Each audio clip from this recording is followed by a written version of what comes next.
আর এখন মেয়েটা যখন অজ্ঞান হয়ে পড়ে আছে তখন তোমরা আমাকে জিজ্ঞেস করছো। কি করবো আমি এখন? যাও, তোমাদের যা ভালো মনে হয় তোমরা তাই করো। এভাবে আপসেট হয়ে পড়িস না আবির, কোনো কারণে মাথা ঘুরে পড়ে গেছে হয়তো। তা যে না সেটা তো বুঝতেই পারছো বড় মামু।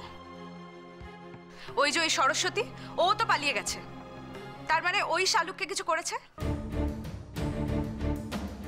আর আবির, তোকে আমি কতবার বলেছিলাম রাস্তা থেকে যাকে তাকে ধরে এনেছিস অ্যাটলিস্ট পুলিশকে একটু ইনফর্ম কর, কিছুই করলি না। আর তুই আর শালুক মানুষকে এত বিশ্বাস করিস যে বারবার প্রত্যেক মুহূর্তে তোদের বিপদে পড়তে হয়। এই বিপদে পড়তে তোর ভালো লাগছে তো?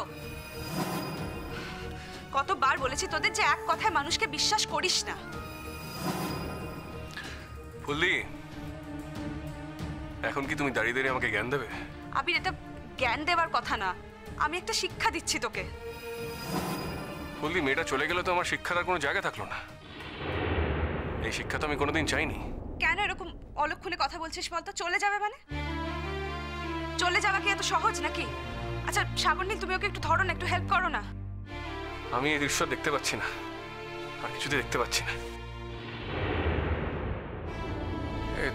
তুই ওকে ধর, হেল্প কর।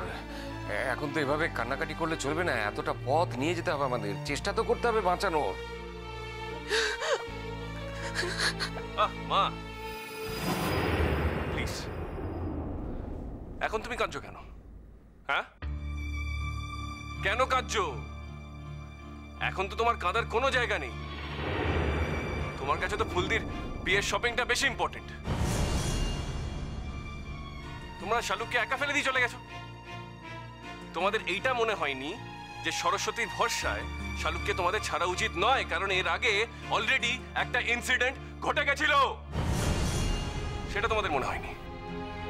তোমরা আরেকটা বিপদের সুযোগ করে দিয়েছো। কেতো না প্লিজ। আবির, এরকম করো না, তুমি একটু সাপোর্ট দাও, আমিও ধরি নিয়ে যাই ওকে, হসপিটালে নিয়ে যেতে হবে।